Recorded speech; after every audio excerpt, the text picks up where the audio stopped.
Stage is going to be a release. We are going to be releasing what's overactive. Maybe it's the hips, the TFL. You also want to turn down the volume on the muscles that are more dominant before anything else can work, right? So that has a lot to do with like foam rolling. I actually did that in the gym today because I just felt my hips were really tight. So I did foam rolling first. I think this is the first time in my like fitness journey that I really utilize my foam roller. Now that I know what I'm using it for and why I'm using it, right? It makes so much more sense. You're kind of just releasing that stress in those areas before you even decide to add load, before you decide to do any exercise, right? Next, you want to reposition. This is a new one for me, and this is where I had to do a lot of research. Repositioning the pelvis, right? Get it back to where it's neutral, right? Because everything that comes after that depends on where your foundation is sitting. Is it even correct? Is it even comfortable, right? That's where I like to do like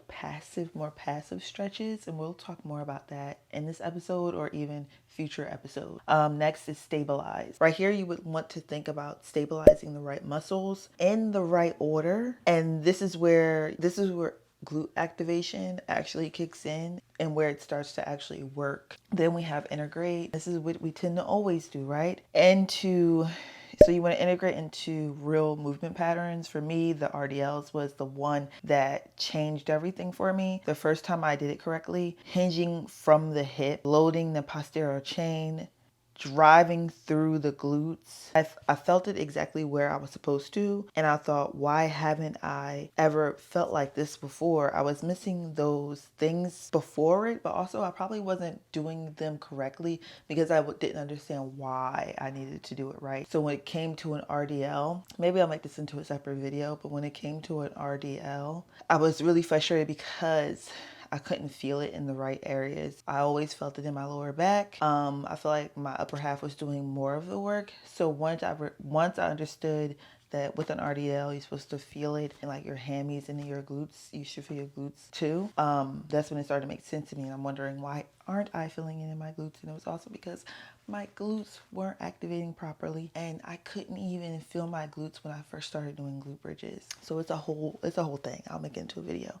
But after integrate, we get into reinforcing those movements, right? Reinforce this daily, right? Because the pattern has to replace the old ones. We're learning, we're getting familiar with the patterns. A lot of times with my clients, before we even headed to loading the weight, before we load, we usually integrate with like a TRX hinge before we get into dumbbell RDL, something like that. So we'll start with a TRX hip hinge. Yeah.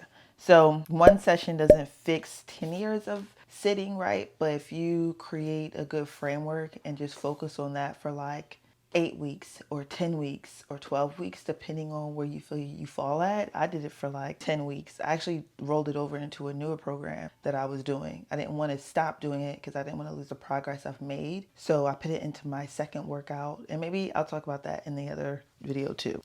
Talk about how I integrated them. I'll make a note of that because I have a lot of ideas. But my back started feeling different, not because I stretched it or not because I did the simple things like stretching it or rolling it. No, I put it through, I released the stress from the muscles that were overactive, and I helped strengthen the underactive muscles. Then I also added in activation exercises to help activate the right muscles, right? And then we started practicing the movement patterns. Then we started adding on the load. It's a process, but I feel like if you create a solid plan to get through this first phase, that second phase, you'll be able to implement other exercises, get back to what you were doing before. Like I took out back squats because of my back pain, and I added in Bulgarian split squats to help my glutes.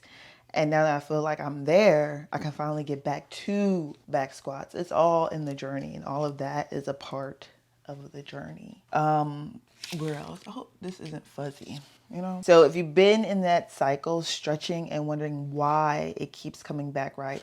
Doing glute work and feeling it in the wrong places, or dealing with that background noise that never fully goes away, that pain, right? You now have like the full picture. So in this sense, right, from my experience and what I was dealing with, My back wasn't the problem.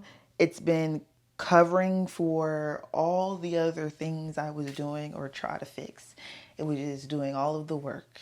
All right. So I made 1-page reference card with this whole framework mapped out. So I'll post it on my website I'll post it on my website, but we'll see. Map it out, and I'll keep the link in my description. So print it, save it, use it before your next session. Help you build out something solid and something that you enjoy, right? Drop a comment and tell me where you feel that pain, where you feel that ache. Is it in your lower back? Is it in your hips? During your glute bridges, right? I would want to know because this tells me exactly where I should go deeper in my up and coming videos, okay? So I will see you soon. Just roll with me, all right? Roll with me. I want to create a video every week, but I want to make sure it's quality because I'm still learning, you know? As I get a little older, I realize life is perspective, and my perspective may differ from yours. I want to say thank you to everyone